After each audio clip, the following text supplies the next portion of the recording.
মুস্তাফিজুর রহমানকে দলে পেতে শুরুতে লড়াইয়ে নামল চেন্নাই সুপার কিংস। তাদের সঙ্গে পাল্লা দিয়ে এক পর্যায়ে হাল ছাড়ল দিল্লি ক্যাপিটালস। মুস্তাফিজের সাবেক এই দুই দলের লড়াইয়ের মাঝে এরপর ঢুকে গেল কলকাতা নাইট রাইডার্স। চেন্নাই প্রবল চেষ্টা চাপিয়েও পারেননি। বাংলাদেশের বাঁহাতি পেসারকে রেকর্ড মূল্যে প্রথমবার দলে নিল কলকাতা। বিস্তারিত প্রতিবেদনে। মঙ্গলবার আইপিএলের নিলামে 9 কোটি 20 লাখ রুপিতে মুস্তাফিজকে দলে নিয়েছে কলকাতা। আইপিএলের ইতিহাসে বাংলাদেশের কোনো ক্রিকেটারের এটাই সর্বোচ্চ মূল্য। এর আগের রেকর্ড অবশ্য মুস্তাফিজেরই ছিল।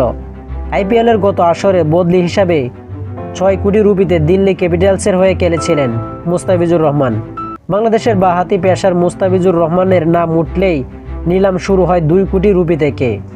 গত মৌসুমে তিনি দিল্লি ক্যাপিটালসের হয়ে শেষ মুহূর্তে বদলি হিসাবে খেলেছিলেন। ফিজের জন্য প্রথম দল ডাকে দিল্লি, এরপর চেন্নাই সুপার কিংস।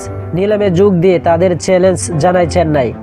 অতীতে সিএসকের হয়ে মুস্তাফিজ ভালো পারফরমেন্সও করেছেন। দল দ্রুতই 5 কোটির দিকে এগোতে থাকে।